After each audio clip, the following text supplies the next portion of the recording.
Muito bom dia, meus amigos, tudo bem? Nobres colegas, advogados, estudantes de direito, seguidores do Advogado Superior. Através desse vídeo, eu venho aqui externar minha gratidão ao Advogado Superior, ao meu querido Giovanni Fialho. Por esses dias eu tive uma experiência incrível no STJ. Eu tinha um recurso especial em tramitação e já estava pautado para julgamento. Porém, eu estava bastante inseguro em relação à sustentação oral e aos memoriais. São muitas informações no recurso, muita insegurança. A gente quer encher o recurso com o máximo de informações, mas não é bem isso, A nossa explanação ela tem que ser certeira, objetiva, assertiva.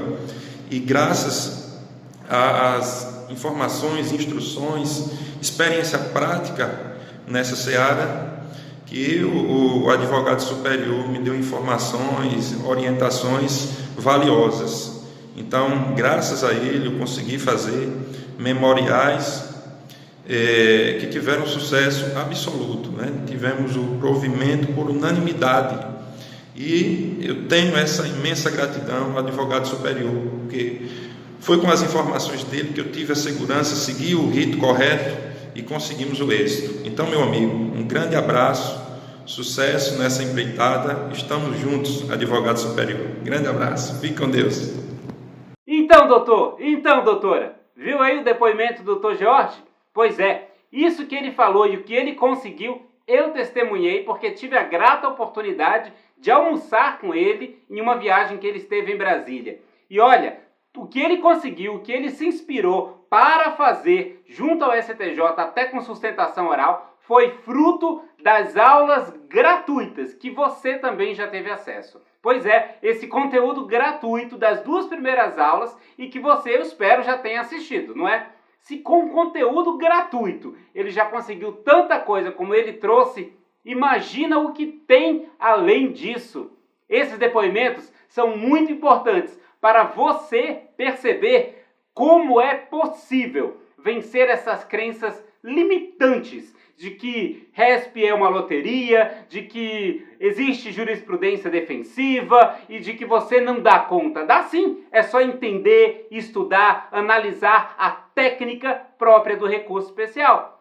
E na aula 1, você já aprendeu que basta fazer uma petição mais clara, mais objetiva, indicando o artigo, explicando os fundamentos, concatenando as ideias, que você já afasta a maior parte das situações em que se aplica a súmula 284. Você já aprendeu também que não cabe recurso especial por afronta à Constituição, a leis dos estados, a leis locais como um todo, a resoluções e outros atos normativos. Você aprendeu que não cabe recurso especial quando ainda couber qualquer outro recurso na instância de origem. Que não cabe RESP quando for reexame de fatos, de provas ou análise de cláusulas contratuais. Tudo isso está nas súmulas 280, 281, 284 do Supremo, 5, 7 do STJ. Você também aprendeu sobre como fazer melhor um dissídio pretoriano e muitos outros conteúdos. Não é verdade? Além disso, você viu a importância de tomar cuidado na hora de redigir o seu recurso para não correr o risco de, com um erro simples, um erro bobo até, você acabar, por incrível que pareça, falindo uma empresa, fazendo um cliente pagar valores absurdos, milionários até, que ele não deveria pagar, fazendo uma condenação ocorrer em um processo crime, muitas vezes entrando em disputa numa causa relativa à guarda, em direito de família, e que às vezes não precisaria acontecer.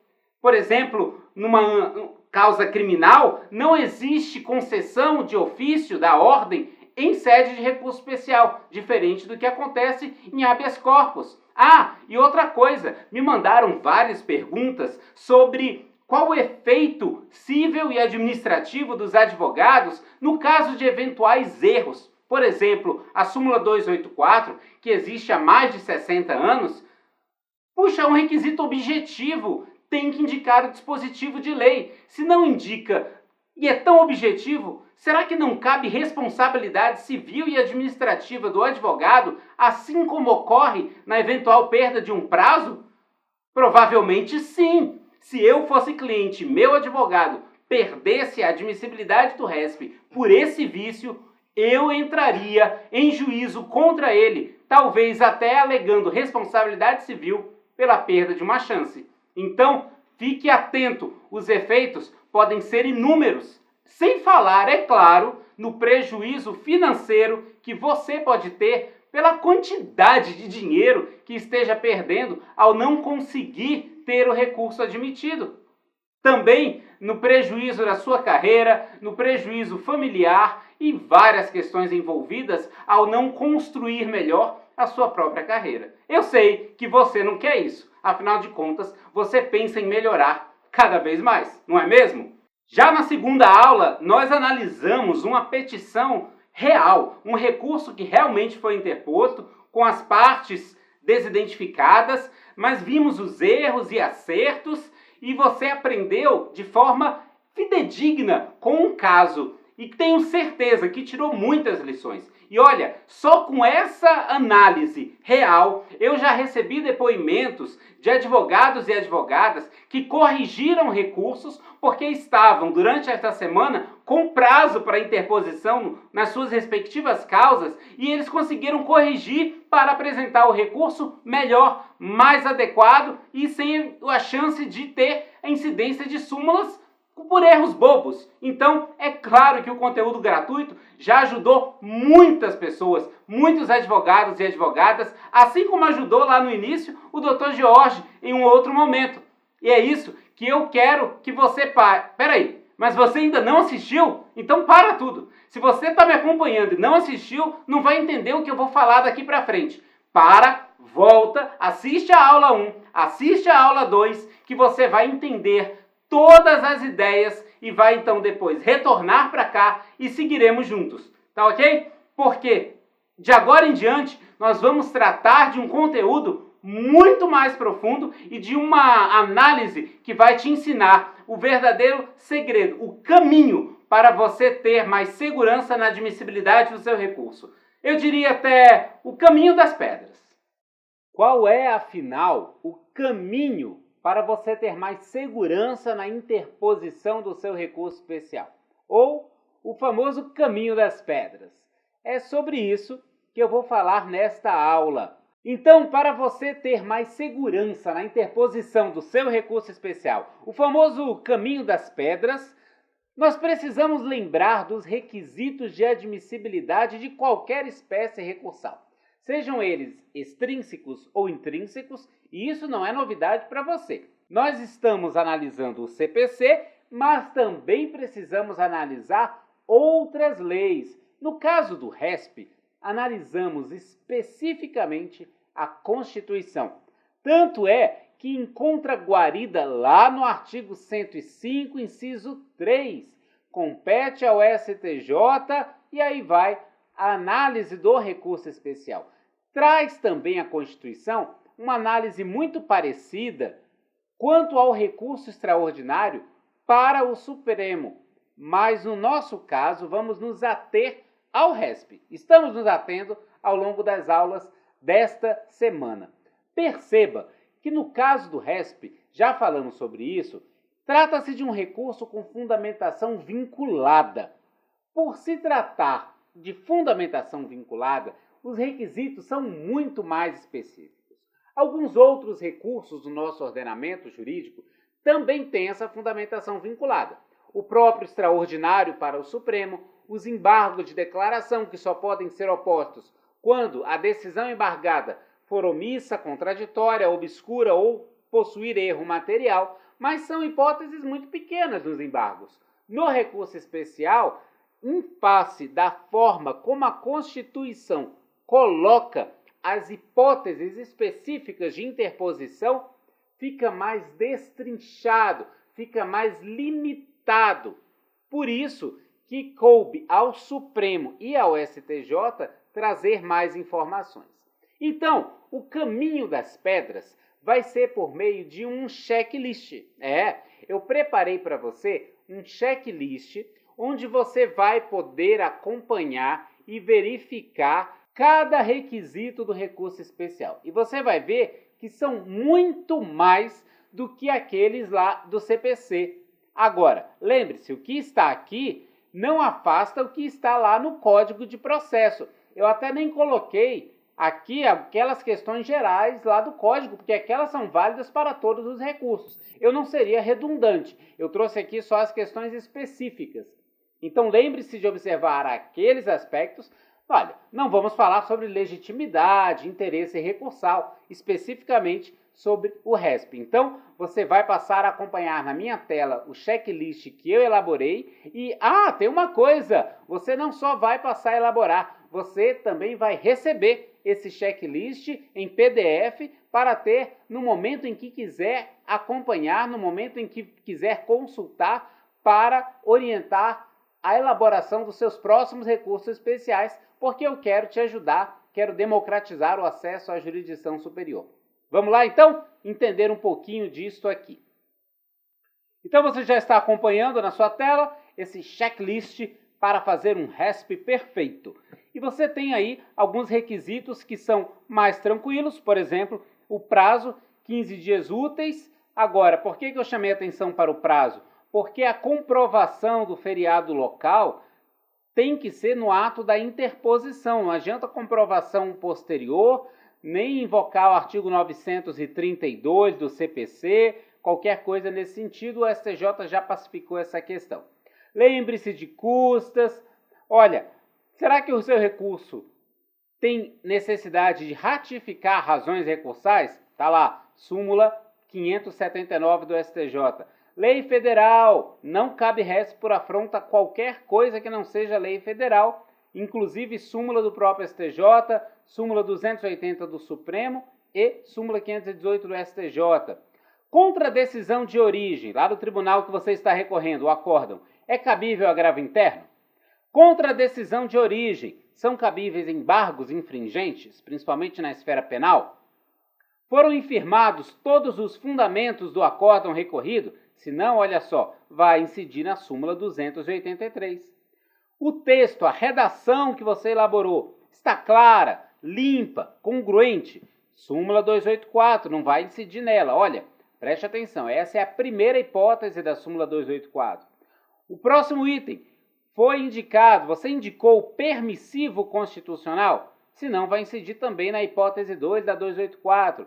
Indicou precisamente os dispositivos violados, também hipótese da 284. E eu vou falando todas as hipóteses da 284, a maioria nós abordamos nas aulas, mas tem algumas outras também. Por exemplo, as alegações do RESP têm pertinência com a causa em julgamento? Também é uma hipótese da súmula 284. Existe fundamento constitucional autônomo impugnável via recurso extraordinário? Você sabia que, às vezes, para o seu RESP ser admitido, é preciso que tenha sido interposto também o recurso extraordinário para o Supremo? Senão o RESP não vai ser conhecido. Então, dê uma olhada lá na súmula 126. A ofensa reflexa à Constituição? A própria súmula 126 faz uma distinção, tem que entender a diferença. O acórdão foi proferido em sede provisória. Tome cuidado com a súmula 735 do Supremo. Se for em sede provisória, refere-se ao mérito ou aos requisitos da tutela. Olha só que coisa curiosa. Exige análise de contrato, exame de fatos e de provas, súmula 5, súmula 7, ou é revaloração? Aí não é aplicação da súmula 7. Tem mais, olha só quantos requisitos. É muito mais do que a maioria dos recursos. O tribunal analisou todos os pontos abordados no RESP, é o famoso pré-questionamento, questionamento prévio. O pré-questionamento foi expresso? Foi implícito? O acórdão possui algum erro material, alguma contradição, alguma obscuridade interna? Foram opostos embargos de declaração sobre o ponto alegado no RESP? Será que é necessária a oposição desses aclaratórios? Se não foram examinados os pontos alegados nos embargos de declaração, você apontou lá no RESP afronta ao artigo 1022 e também afronta ao 1025 do CPC? É preciso, hein? Senão o pré-questionamento ficto não vai ter validade, não vai ser analisado, não vai ser utilizado pelo STJ. Nas razões por afronta ao 1022. Está expressamente mencionado qual é o vício do acórdão recorrido? Se não, olha, também outra hipótese da súmula 284. Existe acórdão de tribunal diferente, em sentido diverso, daquele acórdão que você está recorrendo? Olha, cuidado, tem a súmula 13 do STJ e a súmula 369 do Supremo. Então, olha a quantidade de requisitos. Aqui já estamos falando sobre dissídio. Esse outro acórdão trata do mesmo ou de semelhante caso? Esse outro acórdão solucionou a controvérsia à luz do mesmo dispositivo de lei federal? Tudo isso são requisitos para configurar o dissídio pretoriano. E tem mais. Esse outro acórdão deu interpretação para o mesmo dispositivo legal, mas diversa àquela atribuída pelo acórdão recorrido? Consta no RESP que você fez os trechos do acórdão recorrido e do acórdão paradigma, ou dos acórdãos paradigmas, que demonstrem a divergência? Tem que ter. Não adianta só a citação da ementa. Está expresso no RESP sobre qual artigo de lei haveria o dissídio? Se não, olha aqui, ó, uma nona hipótese de incidência da súmula 284. A súmula 284 é danada, então fique esperto com ela. Existe súmula ou recurso repetitivo sobre as questões que você está recorrendo? O Tribunal de Origem aplicou o entendimento do STJ em repetitivo? Se não aplicou, justificou o motivo da não aplicação? Aquele famoso distinguishing, que é um dispositivo, ou melhor, um instituto do CPC e que tem que ser justificada a sua não aplicação do repetitivo? Se não foi aplicado o repetitivo nem justificado, você interpôs embargo de declaração? O pedido está expresso e claro? Então, todos esses são os pontos, eu trouxe aqui 41 pontos, para você analisar adequadamente se o seu recurso especial preenche as condições para admissibilidade. E eu posso te dizer o seguinte: claro que às vezes você não vai interpor um recurso especial pelo dissídio pretoriano, pela linha C da Constituição. Tudo bem. Então alguns dos itens desse checklist não vão se aplicar. Tudo certo.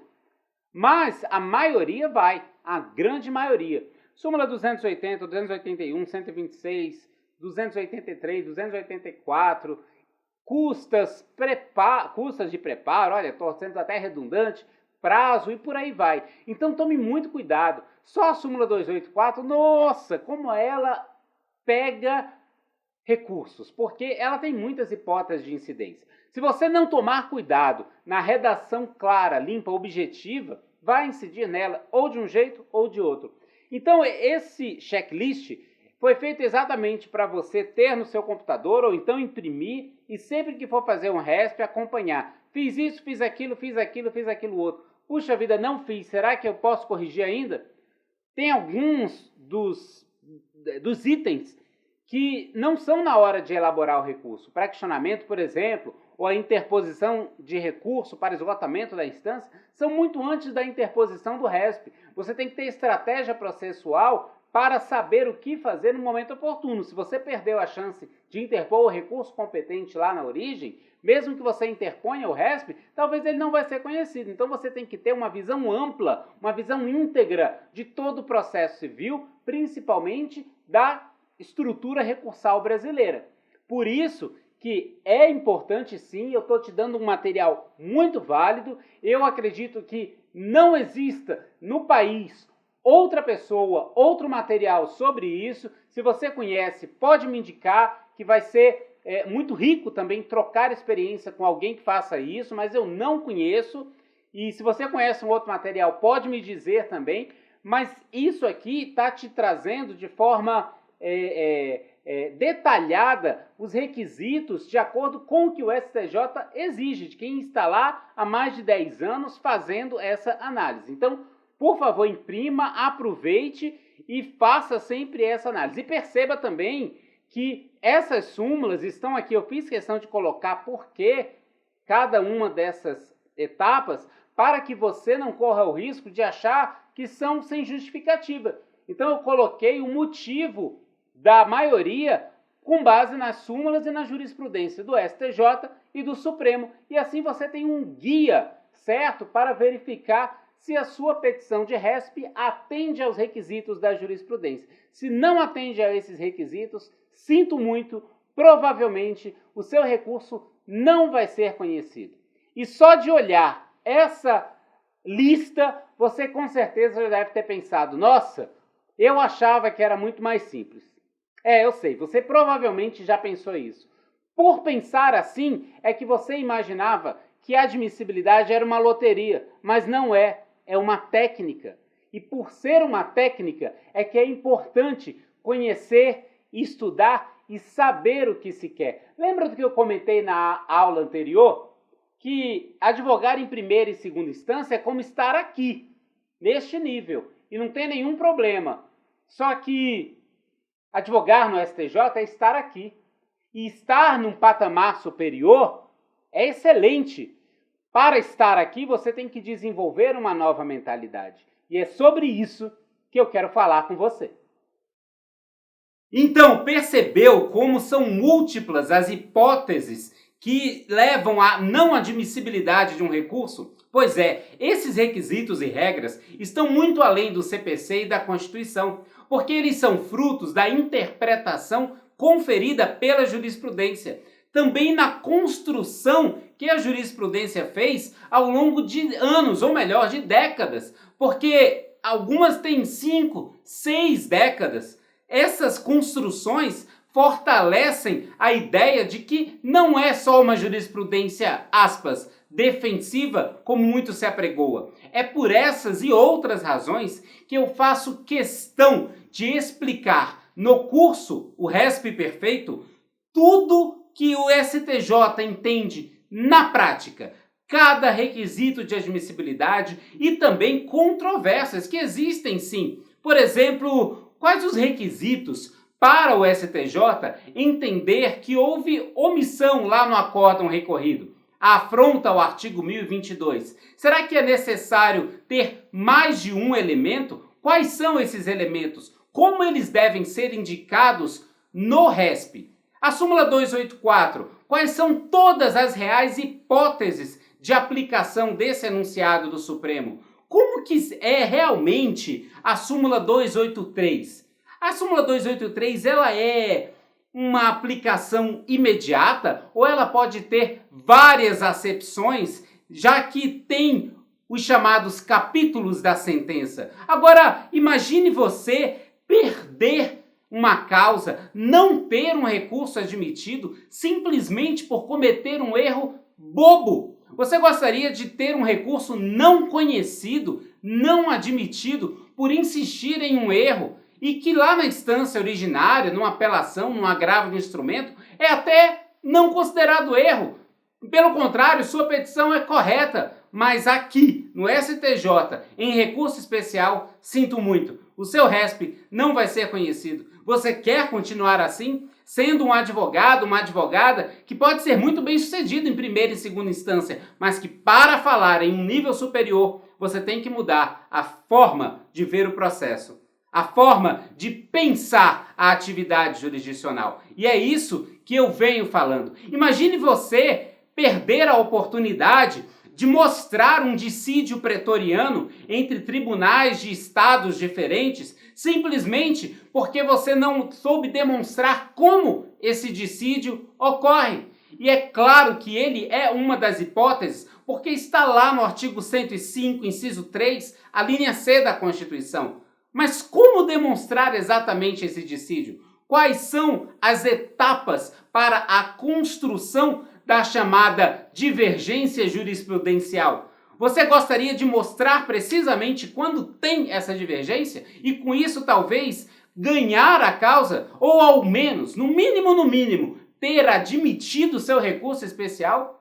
Talvez ter mais chances de levar o mérito da sua questão para julgamento, porque talvez levando para julgamento, tendo mais chance de fazer uma sustentação oral, aí sim, no mérito, por conhecer a causa desde o início, você então tem mais chances de mostrar de que se trata. E o argumento de justiça, o argumento de convencimento, o argumento de fazer valer efetivamente a Constituição e as leis da República vale numa sustentação oral. Aí sim é o momento de trazer à tona a argumentação que você, advogado, que você, advogada, de qualquer lugar do país, sabe fazer melhor do que ninguém, porque esse é o verdadeiro mistério da advocacia. Mas, para isso, não adianta saber do mérito se você não consegue falar sobre ele. Não adianta você ter uma carga de ouro se você não tem um caminhão para transportar essa carga. É isso que a admissibilidade faz. É isso que o processo faz. É isso que o conhecimento de um recurso especial faz. Ele te permite chegar até as minas de ouro. As minas que estão num superior tribunal. E não é à toa que o STJ é um tribunal de sobreposição, porque cabe a ele uniformizar a interpretação da legislação federal. E para que ele faça isso, você pode levar causas que são controversas. Temos que lembrar também da temida súmula 7.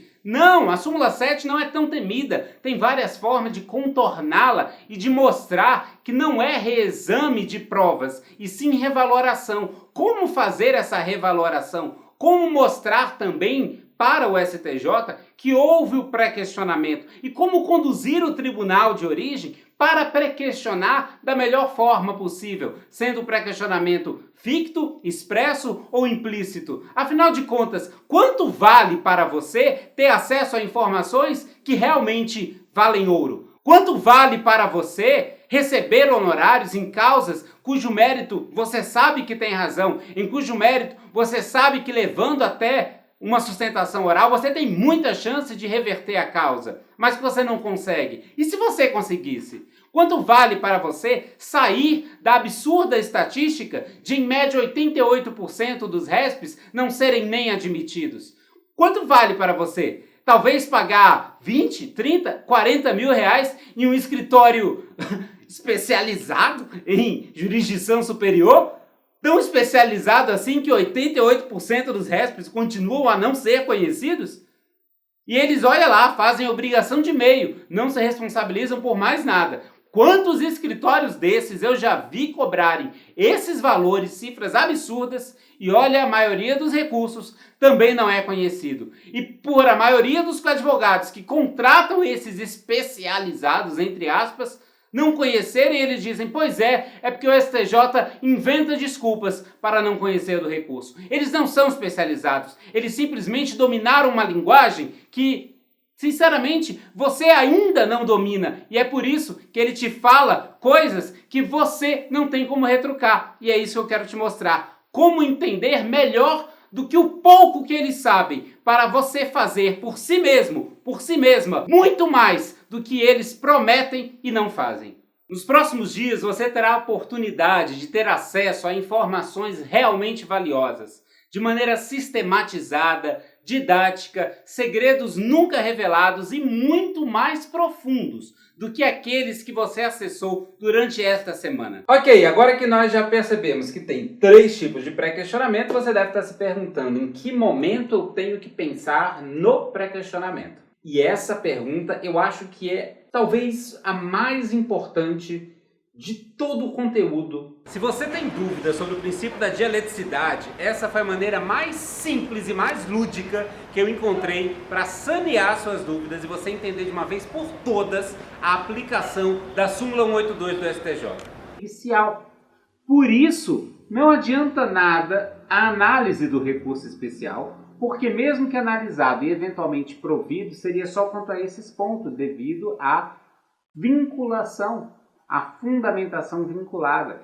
Se durante essa semana você teve acesso a informações novas e que para a maioria foram tão valiosas assim, imagina, e você já viu isso, o que é que tem no curso? Porque no curso nós não vamos ficar limitados a um tempo, nós vamos muito além. Você terá acesso à informação didática e sistematizada a mais de 10 anos de conhecimentos que adquiri no assessoramento de ministros. Com isso, você economizará dinheiro, energia e tempo, ou melhor, prazo, o sagrado prazo. Ou você prefere gastar tempo, gastar energia e gastar dinheiro procurando formas de encontrar atalhos e que não existem? Atalhos que vão te fazer perder tempo, perder dinheiro, perder energia, perder causas, perder know-how junto à profissão, sendo que você tem um caminho certo, um caminho escorreito para conhecer efetivamente os pontos importantes e da forma mais direta, objetiva e segura possível. E você deve estar se perguntando: Giovanni, por que eu não vi sobre o seu curso antes? Simplesmente porque a cada 2 meses eu divulgo um número muito limitado de vagas para acesso a essa informação.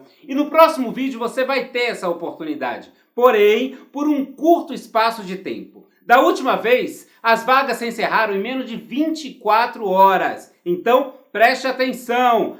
E uma surpresa! Os 10 primeiros inscritos, somente os 10 primeiros inscritos, ganharão uma mentoria online comigo e com outro assessor do STJ. Serão 3 encontros online. Faremos um estudo de caso, abordando diversas questões de admissibilidade, e também poderemos conversar sobre petições feitas pelos mentorados. Ou seja, essas pessoas, somente esses 10, terão a oportunidade de debater as suas técnicas redacionais e como melhorar os seus recursos especiais. Então programe seu relógio que segunda-feira às 8 da manhã, horário de Brasília, as inscrições estarão abertas e eu quero você entre os 10 primeiros. Ainda mais, deixe o seu comentário ou dúvida que eu e minha equipe responderemos um a um. Um grande abraço e até o próximo vídeo.